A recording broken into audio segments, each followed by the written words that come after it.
Oi. Oi, amiga. Chama Dani Fiuza, chama Bold. Eu falei, gente, vamos fazer um podcast. Aí as meninas, vamos.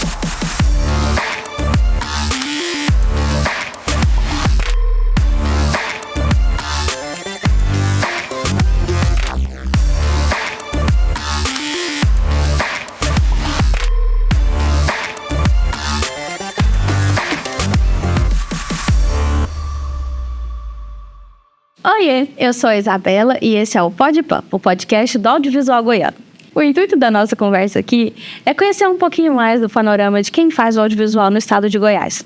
E aí, vamos conversar? Antes de começar, eu preciso dizer que o Podpam é um projeto da BemTV Produções, realizado com recursos da Lei Paulo Gustavo do Governo Federal, operacionalizado pelo Governo de Goiás por meio da Secretaria de Estado da Cultura. Bom, e hoje quem tá aqui comigo é a Thaís Oliveira, minha grande amiga, grande parceira de anos. Quanto tempo a gente se conhece, Thaís? Não sei, muito tempo, 2012. Desde 2012, sim. Foi quando eu entrei no mestrado, né? É. Que eu voltei. 2012. É. É isso aí. Você já estava formada em audiovisual, né? Você Já me formei em 2009. Antes, volta. Isso. Você nasceu aonde? Eu nasci em Goiânia, estado de Goiás. Tá. Hoje, quantos anos você tem? 35 anos. Graças a linda. E qual que é o seu signo? Eu sou uma leonina com ascendente em Capricórnio, então mistura bem as coisas, né? Thaís, me conta, por que você resolveu fazer audiovisual? O que te move, assim? Então, vamos voltar lá atrás. Quando o curso de cinema e audiovisual da UEG ele surge como comunicação social com habilitação em rádio e TV. Tá. E eu, durante a minha adolescência, né, eu tinha uma banda, eu tinha uma dupla, né? De quê? De música, eu cantava pop, rock, sertanejo, tudo, né? E a gente cantava por aí, nos shoppings e tal. E aí, assim, eu vi que não era aquilo que eu queria, assim. Já ali com 15 anos, não quero mexer com música para ser artista, no sentido de ser artista na frente das câmeras para cantar. E eu sempre gostei de ficar atrás das câmeras, né? É leonina, mas gosto de ficar atrás da câmera. Vai entender, né? É sobre isso. E aí, quando veio lá o curso lá de rádio e TV, eu sempre fui fascinada por som. Assim, não me pergunte por quê, mas sempre gostei. Talvez por esse lado musical, né? Aí, na hora, eu nem liguei pra TV. Eu falei, nossa, rádio. Vou trabalhar com rádio. Que legal. Que legal, quero trabalhar com rádio, quero fazer isso da minha vida. E já tinha isso, assim, na hora de prestar vestibular. Vou trabalhar com rádio. As palavras têm poder, né? Tanto é que trabalhei, né? Trabalhou. E muito. E aí, prestei esse vestibular, né? Lá na UEG, na Universidade Estadual de Goiás. E aí, durante o curso, no primeiro ano, por conta de uma mudança, na verdade essa mudança foi geral, né? O curso da UFG, por exemplo, de rádio e TV, ele foi extinto, né? Nesse mesmo período, por conta de uma mudança geral, não só de nomenclatura, mas em toda a estrutura de cursos que lidavam, né, com audiovisual naquele momento. A maioria dos cursos foi migrando, então, ou para audiovisual, ou para cinema, ou para cinema e audiovisual. Exato. E aí, logo ali de 2006 para 2007, a gente continuou com a habilitação comunicação social, só que aí a habilitação, no lugar de ser rádio e TV, passou a ser audiovisual. Então, eu sou formada em comunicação social com habilitação em audiovisual, né? Essa mudança para cinema e audiovisual no curso só veio depois, lá em 2014, lá depois de um tempo já, que aí mudou de novo, aí passou, aí não sendo mais uma habilitação de comunicação social, e sim um curso independente, né, assim, de cinema e audiovisual, né. E aí lá em 2007, 6 para 7, eu já entendendo que eu gostava de som, eu vi durante o curso, né? Porque, assim, muitos alunos hoje, sou professora, né? Muitos alunos hoje acham que, sei lá, a profissão dentro do audiovisual vai cair no colo, né? E ali já no curso eu já percebia o quanto o nosso mercado local aqui carecia de profissionais. Porque o mercado publicitário, como a gente estava conversando agora mesmo, né? Assim, ou pegava algumas pessoas da publicidade que não davam conta, especialmente dessa parte prática, né? Sim. E aí algumas pessoas até sem formação, que queriam uma oportunidade ali, conseguiam se desenvolver na câmera, na edição ou em várias outras áreas do audiovisual pela falta naquele momento de cursos profissionalizantes e coisas nesse sentido. E aí eu já fiquei com essa coisa do som. Falei assim, é som, mas nem sabia o que era isso na época, eu só sabia que eu queria fazer. Né? E aí, em 2007, eu tive 2 professoras no curso que foram a Aline Frattari e a Simone Caetano. Né? Especialmente a Simone Caetano, agradeço sempre, assim, muito obrigada por todo o ensinamento. A Simone Caetano foi fazer um filme, que é o Ecléticos Corações. Né, um curta-metragem e tal. E aí ela estava procurando alguém para fazer a música. E aí eu, insistente que sou e queria uma oportunidade, fiquei estudante, fiquei no pé dela. Me dá uma chance, deixa eu trabalhar, me dá uma chance. Todos os dias. Eu acho que ela me deu uma chance porque ela não aguentava mais. Porque a gente faz quando a gente quer, né? É assim que a gente faz quando a gente quer. Ela não aguentava mais ouvir essa menina, né? Eu acho que ela chegou num ponto assim, vai, faz. Sabe? Pensa, vamos. Não, eu acho que ela realmente deu oportunidade, mas porque eu insisti muito também, né? E aí ela deu a oportunidade, aí foi onde eu conheci o Vitor Pimenta, que é técnico de som, né? Que é músico também, que trabalha no Teatro Basileu França e tal. E aí a gente se encontrou e tal, e numa tarde a gente fez a trilha. Quando a Simone ouviu... É isso. Ela falou, não acredito. Você não acredita, foi tão chata, né? Que deu certo, né? Tinha que ter sido. E aí, isso me abriu portas. Sim, essa chance, essa oportunidade, isso me abriu portas. Porque aí, logo em seguida, eu nunca tinha feito som para filmes. Aí eu comecei a fazer assistência, fiz 2 assistências antes de assumir a captação de som direta de um filme. Fiz 2 assistências pro Vitor Pimenta. Mas, enquanto isso, eu fui atrás de quem sabia fazer som. E na época tinha uma pessoa na publicidade que era muito famosa, ainda como estudante, que era o Olemir Cândido, que é um grande parceiro, a quem eu agradeço, porque foi ele que me ensinou tudo que eu sei de som. Eu ia lá pro estúdio da Estilos Propaganda e ficava a tarde inteira sem ganhar R$1, nada, só para ele me ensinar a mexer numa mesa de som, me ensinar o que é um compressor, quais são os termos de áudio, o que era decibel, como que ele funcionava na prática. Então, ele me ensinava a teoria e me mostrava na prática. Tá vendo aqui o que é um áudio distorcido? Agora você tá entendendo o que é isso? Isso você ainda estava na faculdade. Em 2007, eu era estudante. Não havia estágio. Não tinha estágio, nada. Eu fiz isso sem ganhar nada. Eu procurei. Lugar, porque você eu fui atrás. Tinha uma sensibilidade para som. Falou, Sim. o que eu vou fazer? Onde é que eu vou aprender? Exatamente. Internet. E assim, uma coisa que eu acho que hoje mudou muito no mercado, mas que eu sofri na época, foi o preconceito por ser mulher. Sim. Apenas por ser mulher. Sim. Então, assim, eu ouvi diversas propostas do tipo... Tá bom, eu te ensino, mas você fica comigo? Você sai pra jantar comigo? Cara, eu tinha 18 anos. Eu não queria... Até porque... Trabalhou? Não me atrapalhou porque eu não desisti. Porque talvez se eu tivesse na primeira tentativa... Por exemplo, né, sem citar nomes, né, obviamente, a primeira tentativa que eu fiz, né, antes dessas experiências que eu citei, que foram pessoas ótimas, né, tanto o Vitor quanto o Lemir, assim, me deram todo o apoio e nunca foram desrespeitosos.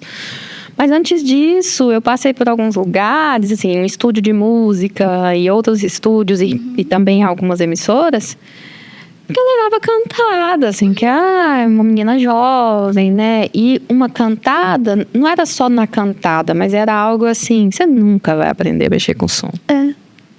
Você vai mexer com som? Nunca. Desprezando, né? Só que, ao mesmo tempo, eles achavam que iam me iludir, assim, essa menina jovem, vou iludir ela pra falar que vou ensinar alguma coisa, e queriam, na verdade, outras coisas, né? Que dava vontade de olhar e falar assim, meu amigo, não vai rolar. Não dá, né? Do meu primeiro estágio, Eu até perguntei isso pra Vanessa, eu fiquei muito feliz, porque a Vanessa é de outra geração, né? Ela é 10 anos mais nova que a gente. E ela falou que ela não passou por isso. E eu fiquei muito feliz, graças a Deus. Que bom. Mas você relatando, eu me lembrei de quando eu estava no estágio. Aconteceu 2 casos, assim, comigo.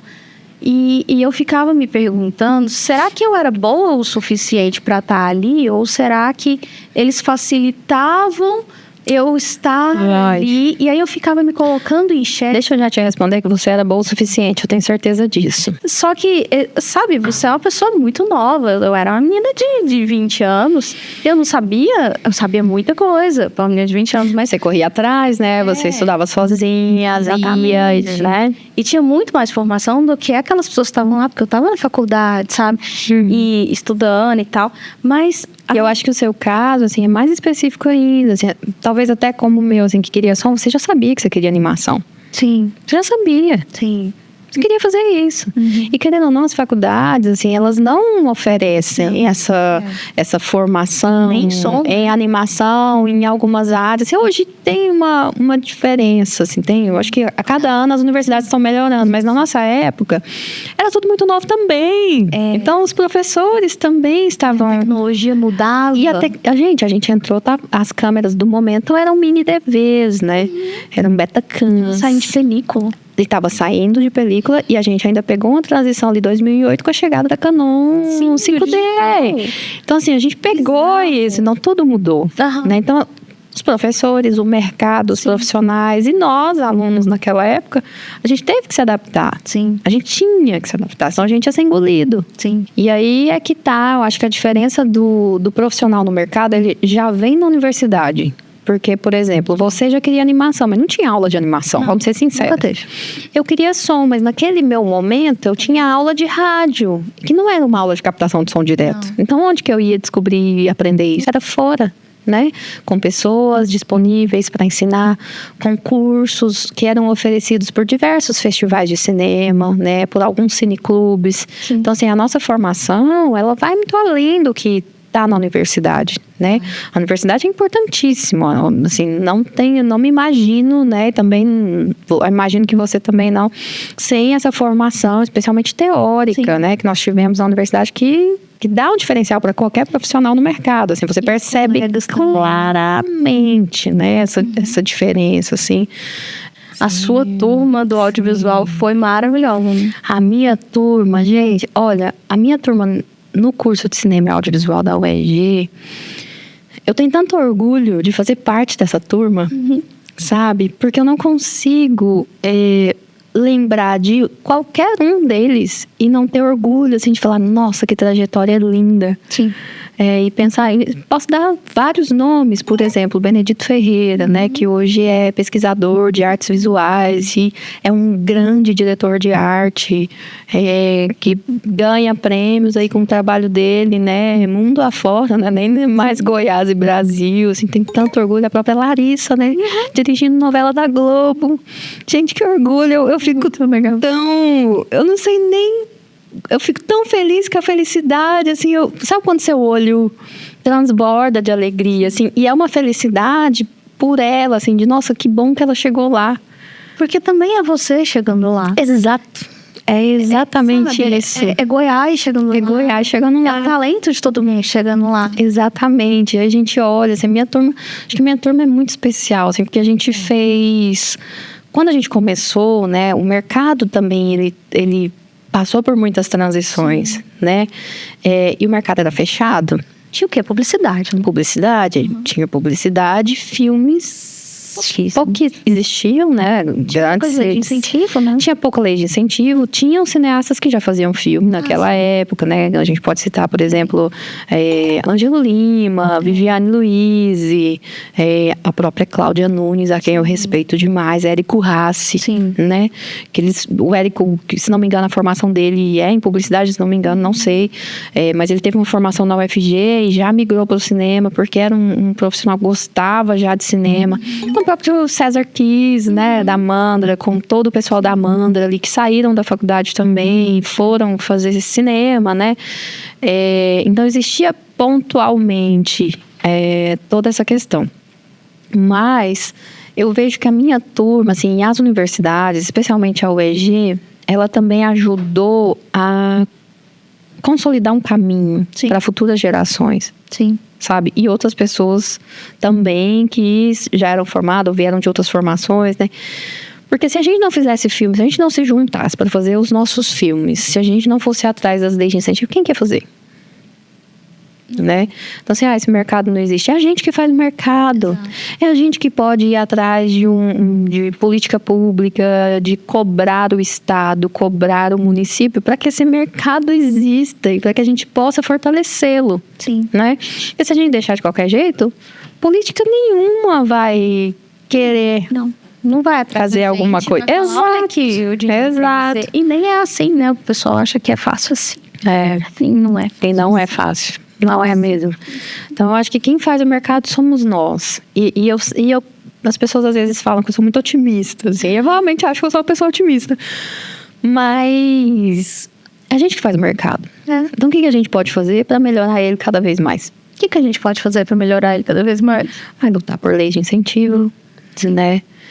Mais formações, mais cursos, sendo na universidade ou não. Então, assim, não tem, por exemplo, uma iniciativa muito legal que eu gosto de citar, o próprio Fotolab, né? Que Leozinho, Tainara, Gleig, Jean, eles se uniram, né? Para falar assim, não, gente, eu preciso de mão de obra qualificada, eu preciso de assistentes de câmera e a gente não tem. Então, o que a gente pode fazer aqui para que esse aluno, para que essa pessoa não tenha que ir lá em São Paulo, fazer um curso lá em São Paulo, ele pode fazer aqui. Claro. Tem profissionais maravilhosos que podem ajudar ainda mais a formar, né, essa mão de obra mais especializada em determinada área. E todos eles têm conhecimento. Exatamente. Então, o Fotolab, ele surgiu disso, né? Então, assim, é uma imersão, de fato, em cinematografia que a pessoa que vai participar vai aprender a fazer primeira assistência de câmera, segunda assistência de câmera, né? Seguindo os protocolos que são da área técnica de câmera, né? O que pode, o que não pode fazer com a câmera, como ligar, como fazer a lente, como não mexer na lente, né? Que, assim, e eu admiro, assim, que venham mais iniciativas como essa, assim, né? Para fortalecer o que tem aqui, porque, assim, os bons estão indo embora. O que a gente faz para eles ficarem aqui? O que a gente pode fazer para fortalecer que séries que vão ser gravadas aqui, que possam contar com profissionais daqui e não que venha o pessoal gravar série aqui para contratar só gente de fora. Olha o tanto de gente boa que tem aqui. Pois é. E olha o tanto de lei de incentivo que vai vir. E a gente tem que cumprir uma cota regional, né, de contratação.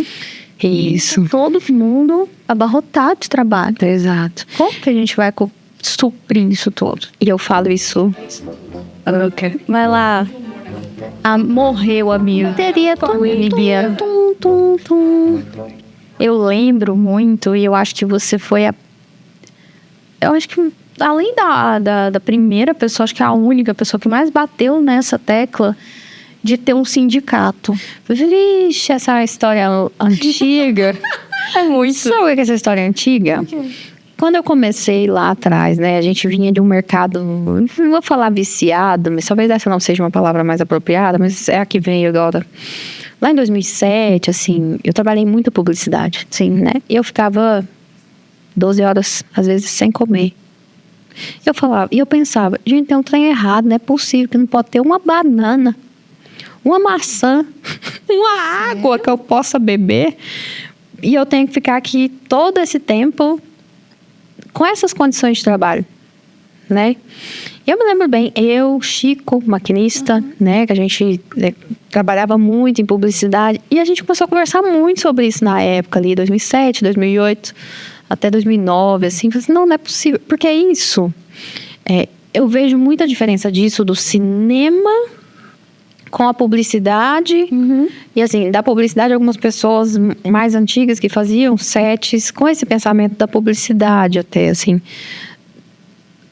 não sei se era de não importar, de que isso não era importante, porque ninguém nunca tinha reclamado, né? Aí aquela coisa, a pessoa tá tendo a oportunidade de fazer câmera e tá tendo a oportunidade de estar ali. Essa pessoa não vai reclamar.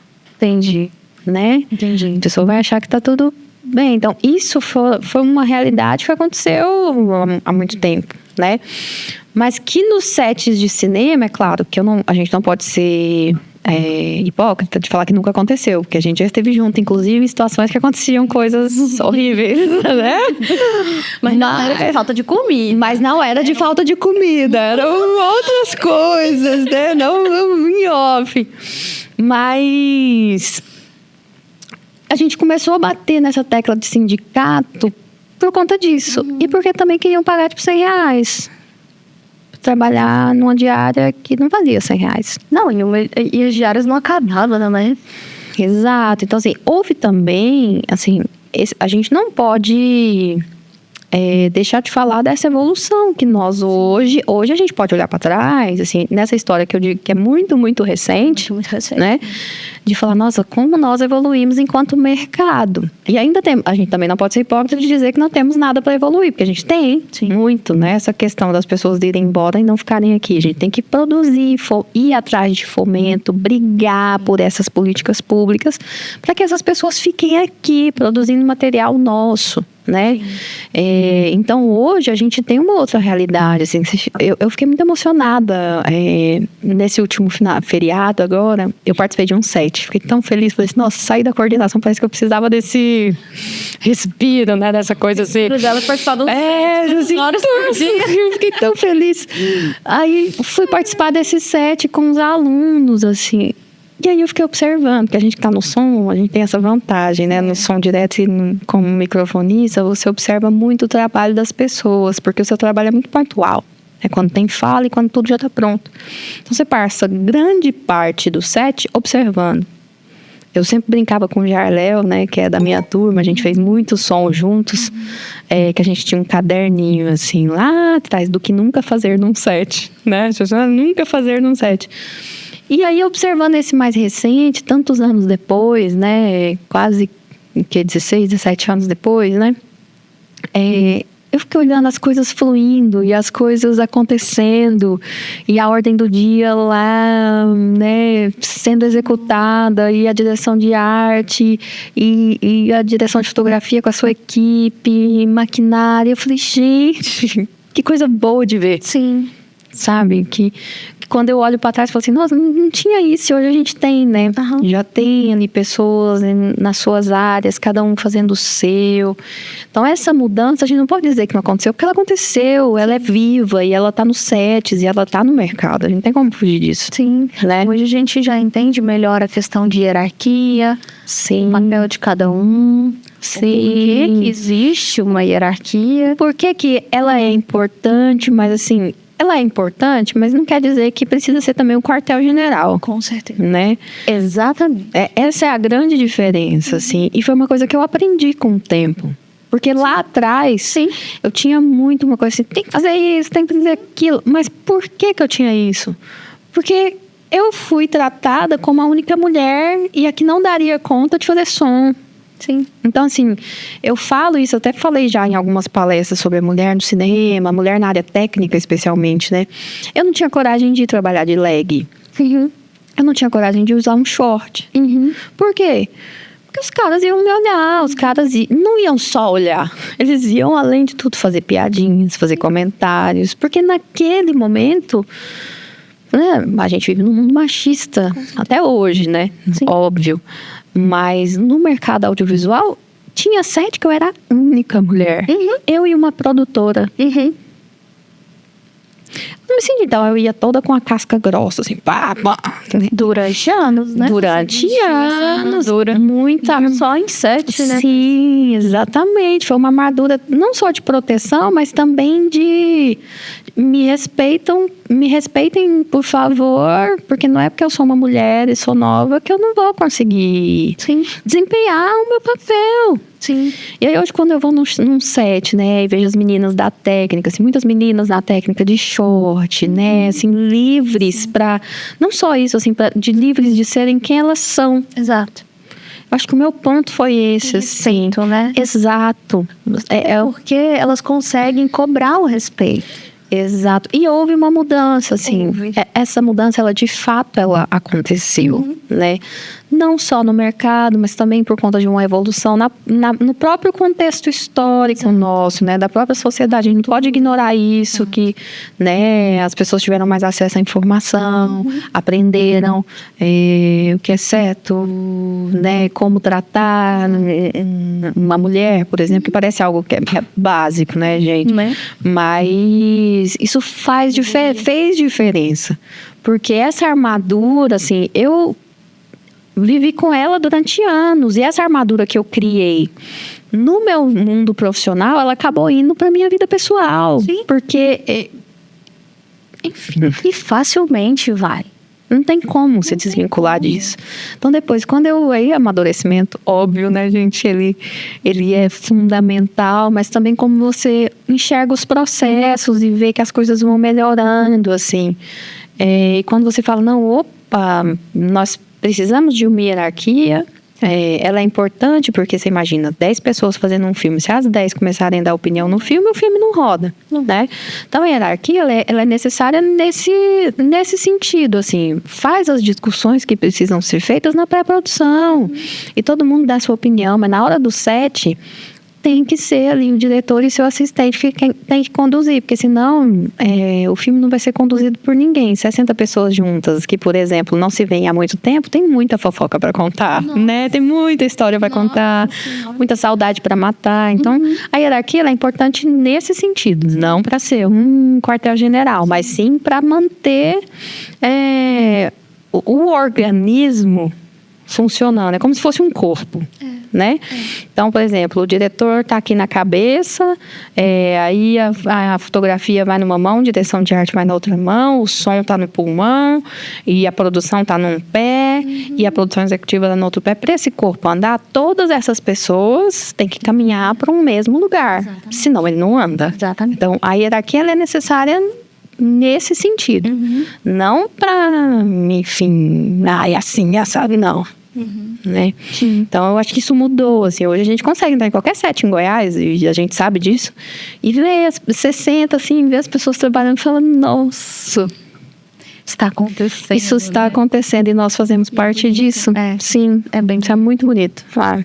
Mas a gente fica emocionada, né? Mas, assim, nossa, muito, porque o primeiro set que eu participei na minha vida, assim, tirando os acadêmicos, né, que durante profissional, né? O profissional, de fato, foi o que você me chamou em 2012 do Travessia. E você virou pra mim e falou assim, você vai ser uma ótima assistente de direção. X. E eu falei, não, tu tirou isso, mulher, que é isso? Sim, e hoje, dito e feito, né? E a Vanessa comentou a mesma coisa, que foi você que colocou ela na continuidade.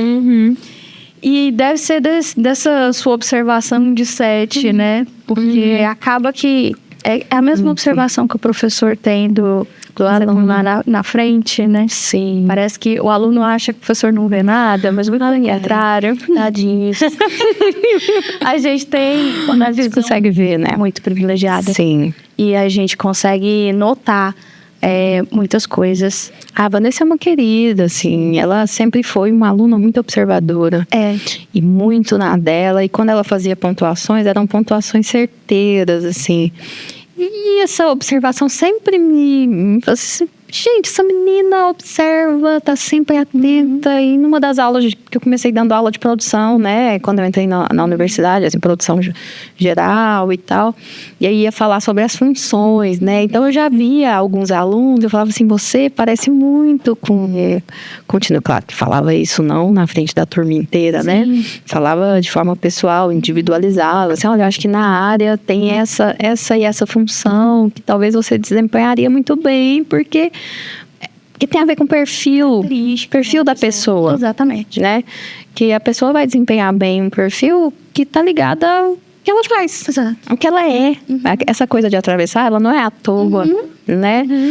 E a Vanessa, super continuista, é uma excelente assistente de direção também. Também. Né? E foi uma ótima orientanda, tá, Vanessa? Fiquei muito feliz de ser sua orientadora. E eu fico muito feliz porque ela tá comigo na Mandra hoje. E, Coisa boa. Nossa Senhora, virou meu braço direito. E eu queria te fazer uma pergunta, que eu acho que é uma pergunta que também nos atravessa, especialmente as mulheres na técnica, mas também qualquer mulher no audiovisual. Como é ser mãe no audiovisual? Então, essa é uma conversa que eu acho que nós, mulheres do audiovisual, que acho interessante. a gente precisa falar sobre isso. Imagina uma mulher na câmera que é diretora de fotografia. Aquele filme que fala sobre as mulheres no audiovisual brasileiro, que até cita a Kátia Coelho, né? Traz a Kátia Coelho, traz várias diretoras de fotografia. Ele passa muito por essa questão do que é ser mãe na área técnica. Sim. Né, do audiovisual. Mas eu acho que não é só na área técnica, né? Porque pro homem, beleza, o filho vai ficar com a mãe quando, né, tá junto esse casal, e o cara fica 2 meses gravando no Tocantins, ou onde for, e a mãe que fica com os filhos, sei lá. E aí, quando essa mãe é uma mãe solo, Não tratado só. ou quando a mãe é diretora de fotografia, e aí? Se não tem uma rede de apoio, Não tem condição. exatamente. Então, assim, como fortalecer também as mães? Essa é uma discussão que a gente não pode deixar ela passar. O que eu acho é, assim, eu dei muita sorte, né? Porque eu acabei... Você estava conversando isso com a Vanessa no podcast dela. A gente acabou indo para uma empresa muito acolhedora, Sim. graças a Deus. Sim. E lá, a gente ser mãe não é um problema. Muito pelo contrário. É maravilhoso, né? É o que nos torna, inclusive, o público-alvo. Exato, assim. Das animações e tal, né? A gente vê as crianças, as reações deles e tal. Então, isso é muito gostoso de entender como que funciona com eles. Mas quando eu desisti de 7, eu não consigo. E faz 5 anos que eu não consigo entrar num set. Faz muito mais, né? Porque desde quando eu tava grávida, eu já não... Você lembra quando eu tava grávida que a gente ia fazer um filme que chamava Gêmeos? Lembro. E eu desisti? Quer dizer, a gente acabou mudando o filme, né? Desistimos do filme, né? Virou uma animação, enfim. Tal. Eu tava de 5 meses. A gente ia gravar quando eu tava de 5 meses. E eu tava morrendo de medo. Sim, eu já não imagino medo. Sim. Eu não consegui nem fazer casamento depois, sabe? Porque eu não consigo passar 12 horas longe de casa. Imagina 4 dias seguidos de 12 horas. Não dá. Ou mais do que isso. Então, a animação me salvou. E o home office. Porque se não fosse isso, como é que eu ia estar atrapalhando o audiovisual, sabe? Então... Essa é uma luta que tem que ser nossa, assim, porque que bom que a Mandra Filmes, né, e aqui eu posso citar, porque é uma empresa respeitadíssima no estado, se não for a mais respeitada do audiovisual. Então ela tem esse olhar, tem consegue, né, e quer estar com essas mães, né? Sim. Mas e aí? E as outras empresas, o que elas fazem? Não, Né? como você trabalhar com publicidade? Com 7, né? Como é que a gente leva... Se é uma mãe diretora de fotografia ou técnica de som, como levar essas mães para o 7? Como fazer isso, né? Então, são discussões assim, que a gente tem que ir atrás de política pública, ir atrás de organizações da sociedade civil, né? O que nós podemos fazer para que as empresas tenham esse olhar, né? Que a gente possa... garantir essa mãe no mercado, garantir as mães no mercado. Sim. Né? E eu vejo tantas mães potentes do audiovisual, você, Vanessa, Camila Nunes, né? Então, assim, eu vejo que existe essa movimentação e essa força. Sim. Então, que a gente possa fazer cada vez mais, né? Para possibilitar que a maternidade não se torne um não lugar, assim, especialmente, e eu falo da minha experiência, assim, como técnica, né? Especialmente pela área técnica, assim, como é que uma mãe vai ficar um mês? Não tem como. Né? Então, o que fazer para mudar esse cenário? Acho que a gente tem que ter isso em mente. Bom, lá vamos voltar para sua vida. Vamos. Para sua panorâmica. Thaís, você me falou muito sobre áudio, mas você falou de uma forma como se fosse tudo a mesma coisa. Só que você fez vários tipos de áudio. Sim. Você falou de trilha sonora. Comecei na música porque já vinha dessa minha experiência, né? De tocar em barzinho, né? De tocar violão, enfim. Tocava em estúdio também, né?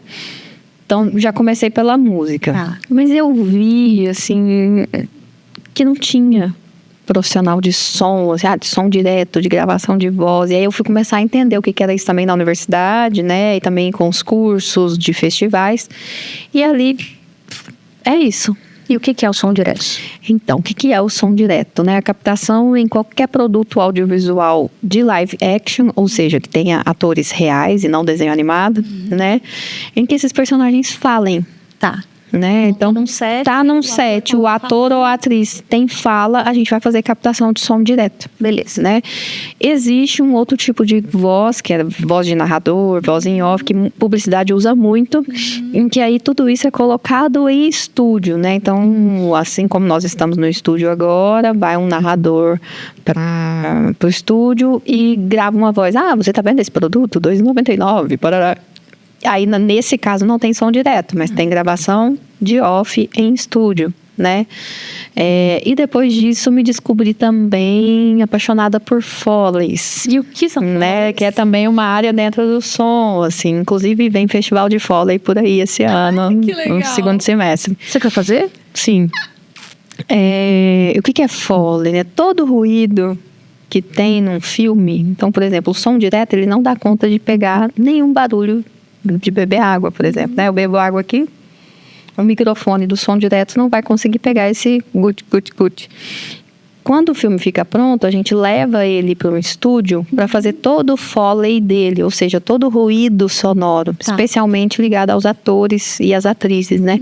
Então, aí o ator bebeu a água, a gente vai para pertinho do microfone e faz gut, gut, gut, né?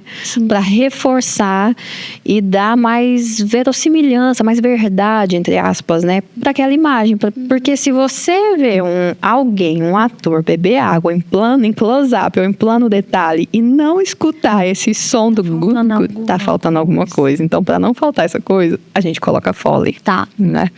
E aí eu me descobri apaixonada por Foley e na universidade criei um núcleo de produção de Foleys, que é o NAUFO, né? Da UEG. Maravilha. Que existe desde 2014. Inclusive, você, cineasta goiano, que está assistindo, se quiser colocar Foley no seu filme, entre em contato com a gente na universidade, que não tem custo algum, é um projeto de extensão, então que os alunos tenham a oportunidade de aprender um pouco sobre essa área do som e a gente sonoriza, né? Tem experiências incríveis de bicicleta dentro do estúdio, tem muita coisa legal, né? Que dá para fazer. O Foley, na verdade, é a parte mais criativa do som, né? É muito legal você pegar um objeto, uma porta e fazer isso ser barulho, sei lá, de qualquer outra coisa na cena do filme, né? E aí isso existe. E me descobri muito professora, né? Não, peraí, você também faz mixagem. Faço mixagem, faço também.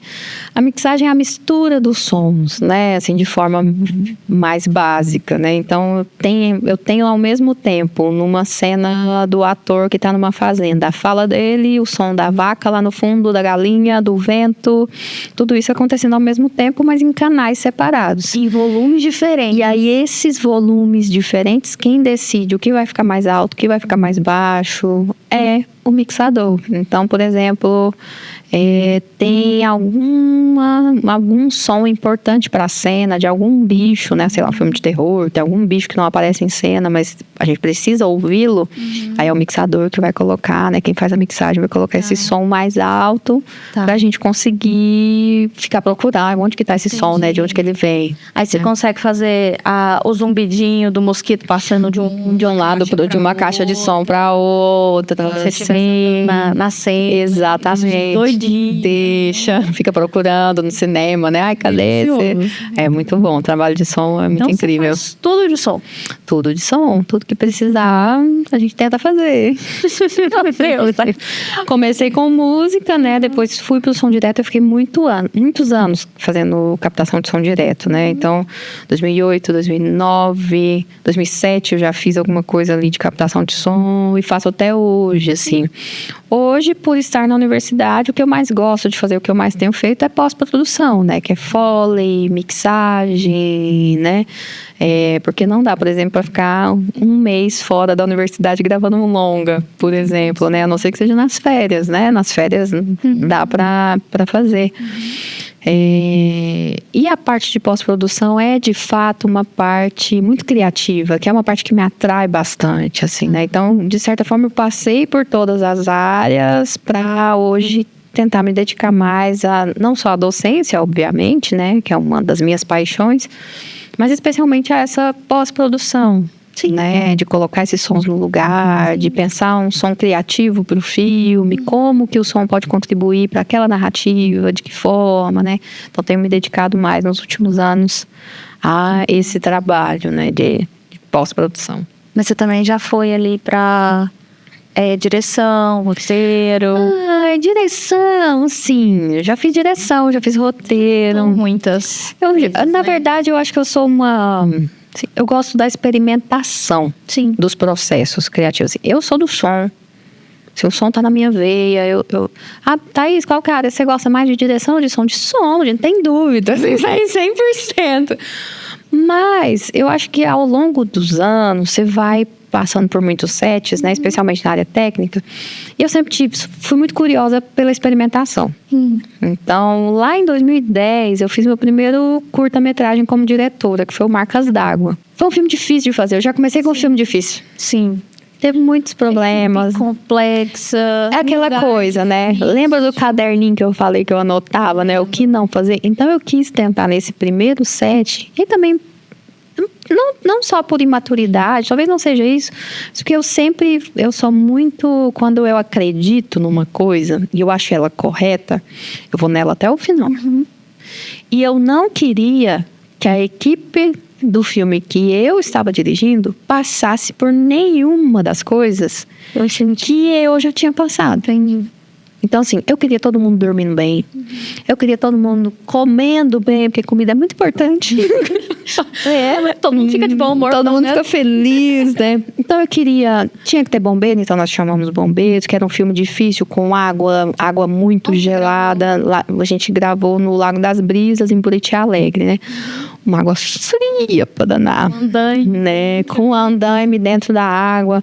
Então, assim, a equipe tinha que ter na equipe de câmera 5 pessoas, beleza? Vamos ter 5 pessoas. A gente, com uma rede dentro da água, assim, um barco, enfim, todos os desafios que podiam ter num filme, eu acho que aconteceram no Marcas d'Água. Eu acho que por isso eu fiquei tanto tempo depois sem querer dirigir.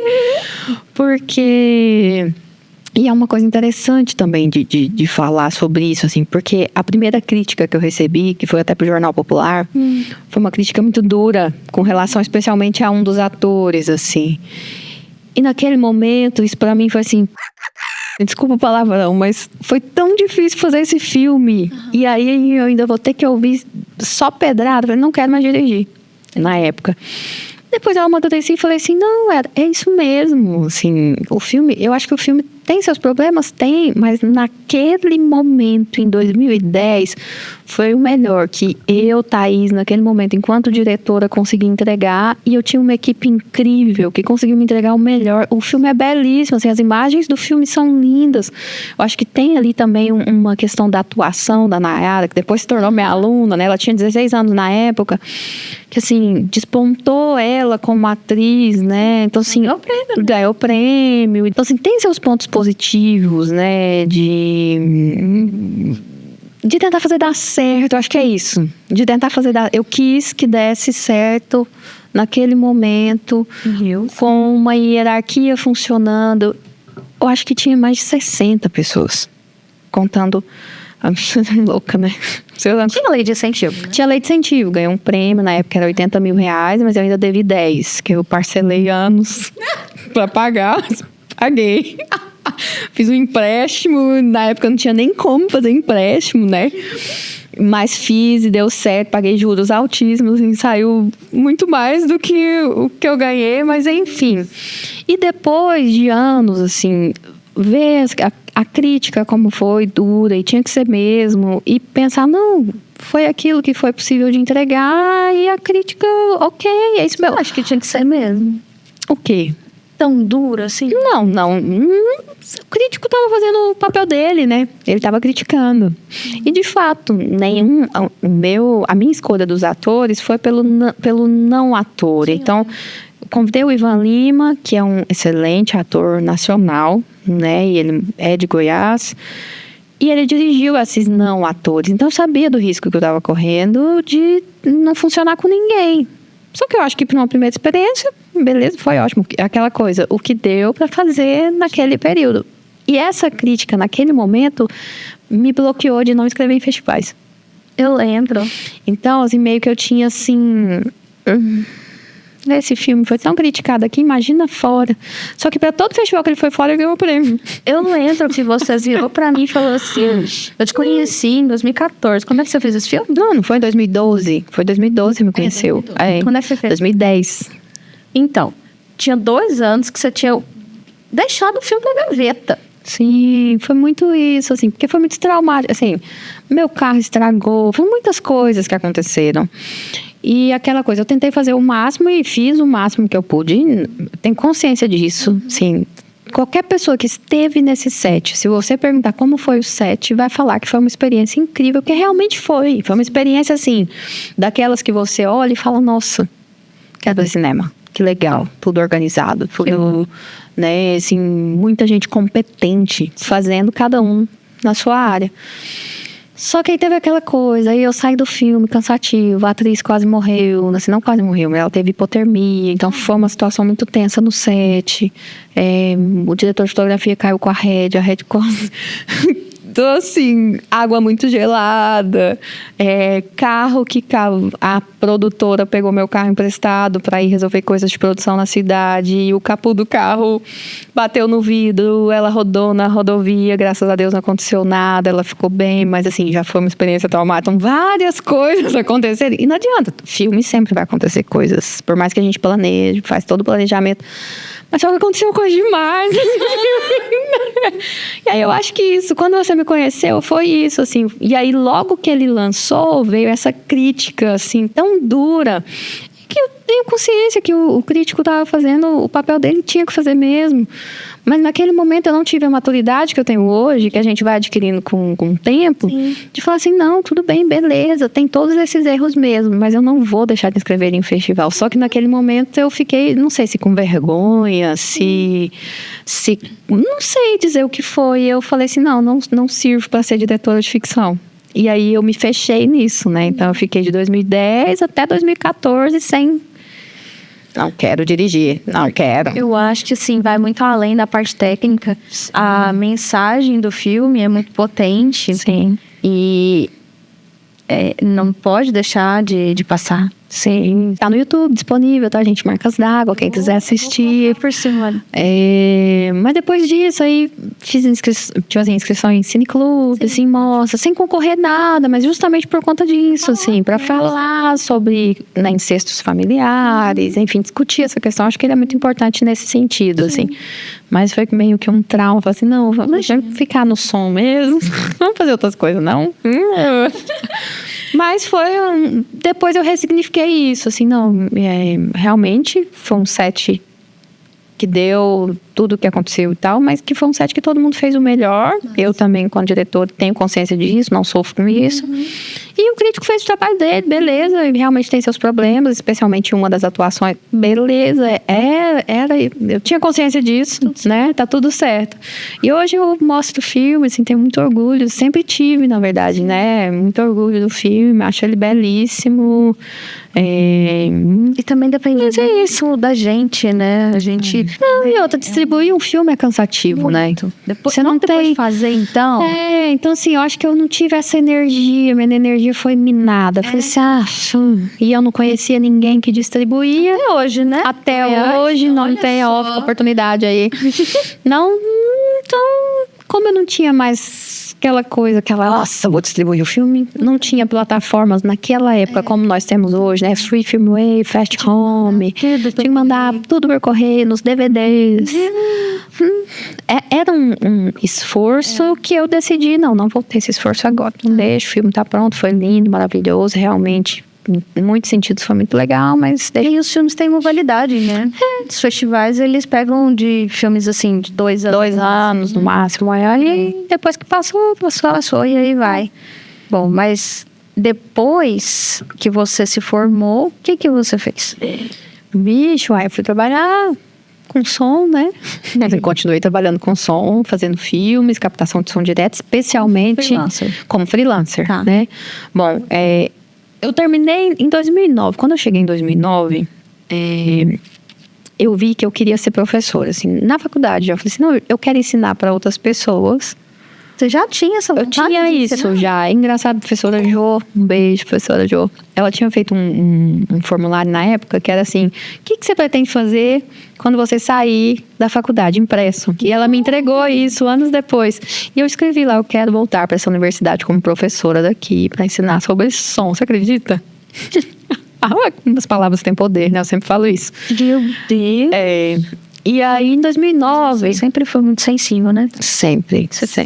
Sempre tive essa coisa da intuição, assim, que eu não sei explicar. Com pessoas, com tudo. Uhum.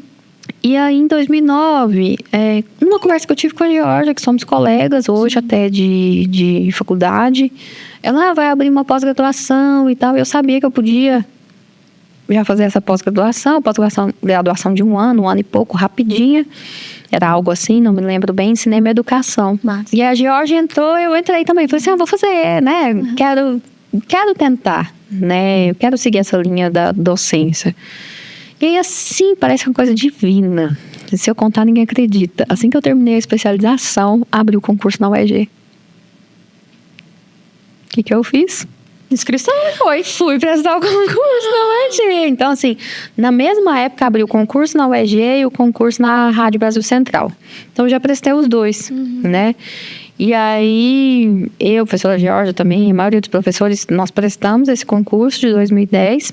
Eu passei em segundo lugar, então não fui chamada imediatamente. A professora Georgia foi a primeira colocada, então ela foi chamada. E eu fui chamada só em 2012. Tá. Então, eu tomei posse, né, no concurso da UEG em 2012, em julho de 2012. Tá. Antes disso, aí eu fui chamada na Rádio Brasil Central, que eu passei lá para operar mesa de som. Fui uma das primeiras mulheres a operar a mesa de som ao vivo da Rádio Brasil Central. Meu Deus, que adrenalina. Uhum. Mas passei por toda essa coisa também da mulher na técnica lá. Até, tipo assim, aquela coisa que a mulher às vezes...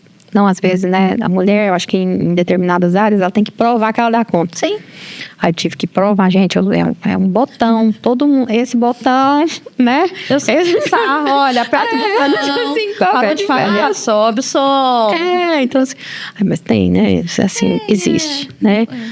Aí fiquei de 2010 até ser chamada pela UEG, aí eu larguei a rádio, pedi exoneração, lá eu era concursada, e entrei então na UEG, que estou até hoje. Aí nesse meio tempo, fazendo, porque na rádio era meio período só. Isso. Então trabalhei também numa TV. Trabalhei numa TV de madrugada, aqui fazendo também operação de mesa ao vivo. Trabalhei em várias agências de publicidade fazendo captação de som. Então, sempre tinha, né, esses freelas, né, para fazer captação. E até chegar na UEG. E quando fui chegando na UEG, eu fui ficando mais tranquila Desse pouco. Jeito que eu te conheci, você trabalhava de manhã, de tarde e de noite. Não dormia. Ai, que história parecida, não? Não, só que ela ainda dirigia, comia mal e nem sei como vivia. Menina, uma loucura. Porque assim, você trabalhava de madrugada, né? Aí você saía 6 horas. Então, nessa época, qual que era a minha rotina, né? Eu entrava numa TV para fazer som, né? Fazia mesa de som. Eu entrava numa TV 11h30 da noite, que tinha uma programação ao vivo, ao vivo direto, então ficava de 11h30 da noite até às 5 da manhã. Então, meu dia começava às 11h30 da noite. Então, trabalhava ali, às 5 da manhã, batia o ponto, né? Dedinho lá, batia o ponto, saía para entrar às 6 na Rádio Brasil Central. Aí saí, nesse período, né, saía às 5 da manhã, passava numa padaria, comprava um café. Aí chegava na Rádio Brasil Central, 6 horas em ponto, entrava no ar. Aí trabalhava das 6 ao meio-dia, que são 6 horas, né? Nessa área técnica em rádio e TV, são 6 horas diárias. Sim. Aí meio-dia, parava, almoçava. Aí, geralmente, as gravações das publicidades, ou até mesmo nessa época, eu também ia lá para encontrar com o Olemir para aprender alguma coisa que eu não sabia. Eu ia tirar dúvida de gravador, de coisa, e ele tirava. E aí, eu usava das 5 da tarde até as 10 da noite para dormir. E quando à tarde não tinha que trabalhar, também dormia, né? De vez em quando. A gente faz umas coisas quando é jovem, né? Hoje não consegue mais. Não. Vai mais. Mas... Sim, eu fico feliz com o que aconteceu, porque eu aprendi muita coisa nessa loucura aí, de mesa de som, de som direto também, né? Então, conheci muita gente, né? E foi. Que loucura. E aí, então, você saiu da rádio, saiu da TV, ficou só na UEG. Fiquei na UEG. Aí comecei a trabalhar menos. Aí tinha algumas produtoras, algumas empresas, né, que faziam um serviço aqui, outro ali, mas o fixo mesmo era rádio e depois universidade. Aí quando eu entrei na universidade, em 2012, eu entrei também no mestrado em 2012. Então aí eu estava focada já no mestrado, né, carreira docente de fato. Então pegava um pouco menos, não que tenha sido pouco, mas um pouco menos de serviço. Era outra coisa. De freelance, mas era outra, não precisava dessa loucura da madrugada, né? Era uma loucura. E trabalhei também lá na Basílica de Trindade, né? Uma época nesse tempo. Mesmo. Fazia mesa de som lá. Quando, gente? Não cabe. Se contar aquela coisa, se contar, ninguém acredita, né? Mas aí você entrou no mestrado, você fez mestrado em quê? Em arte e cultura visual na UFG, mas fiz um mestrado que pesquisou, né, sons do corpo humano, né, já mesmo. Bom, me conta essa história. Em arte e cultura visual, então eu tinha que falar alguma coisa de som, né? E fazer uma produção. E fazer uma produção, porque era da linha de poéticas visuais, né, processo de criação, acho que o nome completo é esse. E aí, enfim, muita coisa aconteceu. Eu acho que por conta de muito trabalho, eu fiquei doente. Por que será, não é? Minha imunidade baixa e tudo mais. E peguei meningite viral. Você tava num 7. Em 2013, eu estava num 7 e caí. De repente, a Thaís no chão. Oi, né? No meio do 7. Um 7 era uma campanha... Na época, uma campanha de... Como chama? Campanha eleitoral. Que você fazia muita campanha. Porque eu fazia muita campanha. Olha, como é que eu fazia tudo isso? Eu não sei, mas fazia. Eu não conseguia nem sair com você, nem pra tomar um suco. Porque trabalhava bastante naquela época. E aí, fui parar no hospital, no Samaritano. Ninguém sabe. Eu cheguei com sintomas de derrame. Era dor de cabeça. Era muita dor de cabeça e o braço não respondia. Então, o médico achava que era derrame. Fez os exames, não achou derrame nem aneurisma. Aí foram fazer a punção e descobriram que eu peguei meningite viral. Mesmo sendo vacinada quando criança, enfim. Se você tá com imunidade baixa, você tá propensa a pegar qualquer coisa, né?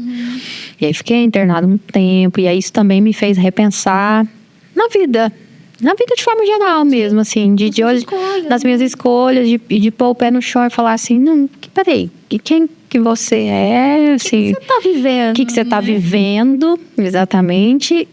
E vamos olhar pra você? Acho que era isso, porque eu sempre fui uma pessoa assim, te ajudo.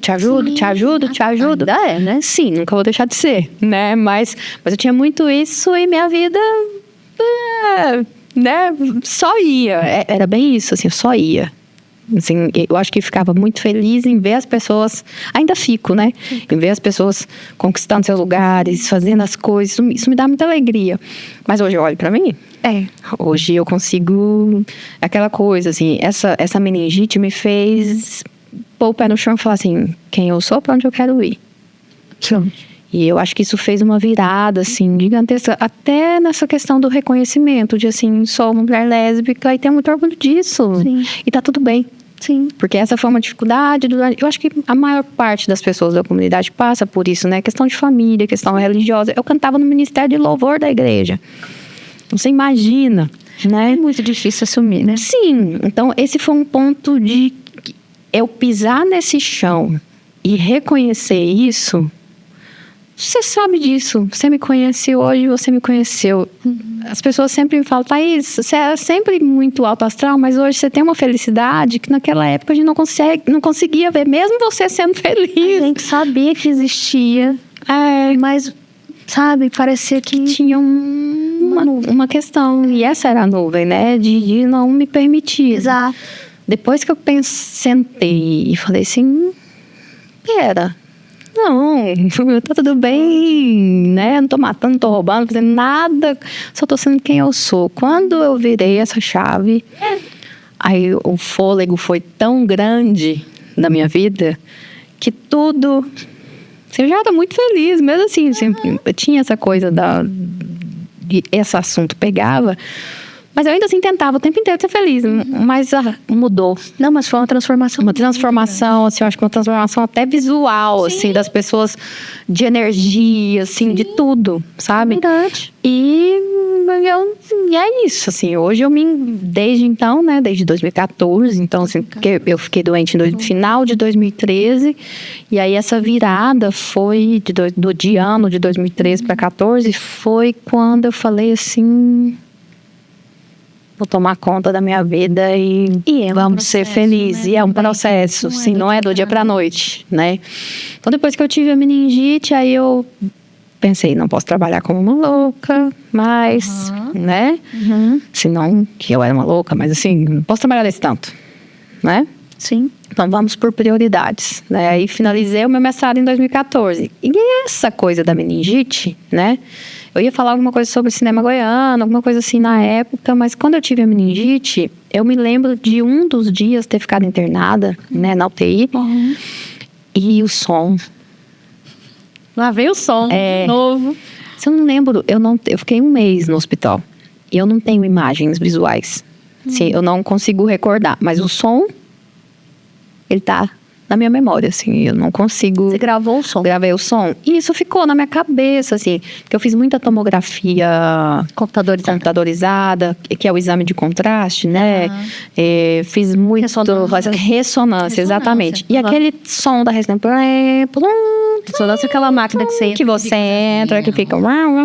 E aí eu ficava me perguntando, mas que diacho é isso? Que som é esse, né? E aí, quando eu melhorei, falei assim, não, eu quero falar sobre isso. Você falou meio... Sem ver as coisas, assim, meio inconsciente? Eu não lembro, assim, eu acho que foi um período tão ruim, que eu sentia tanta dor, que eu consegui, meu inconsciente, ele dor em todos os sentidos, assim, também desse processo de vamos nos entender como pessoa, né? Que eu não lembro, assim, eu não tenho imagens, assim, recordações, né, visuais do hospital. Então, que é bom, né? O corpo faz, né? E que é bom, eu agradeço. Muito obrigada, meu inconsciente, né? Mas, quando eu melhorei, eu fui pesquisar aleatoriamente por que som que fazia, o que eram aquelas imagens dos exames que a gente faz, exames por imagem, né? Que, na verdade, tinha que chamar exames por som. Porque aquelas imagens que nós recebemos são o som... são as ondas sonoras do nosso corpo, né? Então, por exemplo, quando você vai fazer uma ultrassom, aquele aparelho que é o transdutor que vai na sua barriga, aquilo é um microfone, faz a mesma função de um microfone. Eu passo o gel. É um microfone, é um transdutor, né? Como se fosse a analogia, né? Como se fosse um microfone. Então, ele vai ouvir, né, todos aqueles batimentos que a gente escuta em qualquer ultrassom e vai decodificar aquele som, que é energia acústica, em imagem. Então, na verdade, não é exame de imagem, é um exame de som, mas a gente fala diagnóstico por imagem. E aí, isso me falou, nossa, isso dá um trabalho muito legal, né?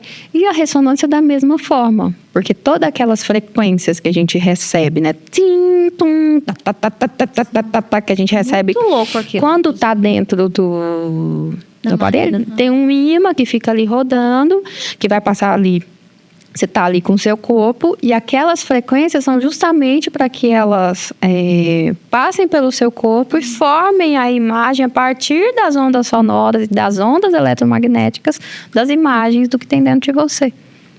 Então nós somos som. Que forma a imagem. Exatamente. Então, esse foi o fruto. O meu mestrado foi justamente analisar as minhas imagens das ressonâncias que eu fiz durante a meningite, meus ultrassons. Aí convidei, inclusive, Maiane Gontijo, que estudou comigo, um beijo, porque ela estava grávida na época, porque aí eu não estou grávida, né? Não fiquei grávida no momento.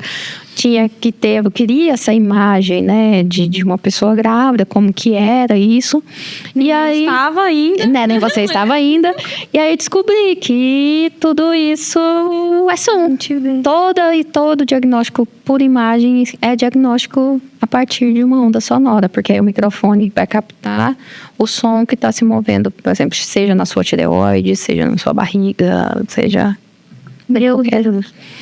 É tipo arte sonora, né? Aí eu fui pro lado da arte sonora. Então, aí eu fiz um produto que chama Escuta Vibratio, que tem esses sons e essas imagens. Tá no YouTube também, depois quem quiser assistir. A gente vai botar aqui por cima e vai botar o link. Inclusive, eu acho que eu não contei, mas todas as vezes que eu fico muito feliz que os alunos da UEG me procuram, porque a gente acaba virando objeto de estudo, né? Sim. Eu fico pensando que a gente precisa dar uma devolutiva com esses projetos de lei de incentivo. Então, o que eu fiz para esse projeto? Era um blog, aí ele tá ganhando vida, retornos maiores, assim, tá virando um site. A gente vai pegar todas as entrevistas, vai digitar e vai postar no site para virar um material de pesquisa. Ai, que legal, um ótimo material, um repositório mesmo. Exatamente, porque tem muita coisa que você falou, muitas referências que você dá, que todo mundo, né, vai falando, então, aí eu conheci a Vanessa, aí vai atrás do podcast da Vanessa, e aí vê o que ela falou, enfim. E aí vai construindo uma rede de pesquisa mesmo. Sim. E então vamos fazer assim, a gente vai colocar o link da dissertação. Da dissertação, pode colocar, tá tudo lá, assim, porque aí tem referência da área médica, né? Que aí vem da medicina alguém que de forma genial, e aí tem esse nome lá, Perfeito. entendeu que daria para ouvir sons do corpo humano. Que massa, né? E é assim, como chama aquilo que a gente escuta no coração? Exatamente, é a mesma coisa. Você está ouvindo o som, para a partir do som dar um diagnóstico. Se seu coração tem um sopro, se não tem, né? Então o som ele está muito presente, né, na vida das pessoas, mas a gente não se toca, né? Então sim, tá lá. Não vou lembrar agora de cor não, mas tá lá. Não, perfeito. Amiga, você vai editar esse trem? Foi gigantesco editar. Gente, vamos falar aqui 5 horas seguidas, se você deixar. A gente tem conversa pra... São 4 horas. Não, mas eu sei, mas assim, a gente tem muita coisa pra conversar. Não, mas já tá acabando. Ah, tá bom. Não é? Não sei. E dá uma resumida. Aí a gente, na temporada 2, a gente retorna pra falar de... Não, é muito legal, assim. E você tá passando um período com cada entrevistada.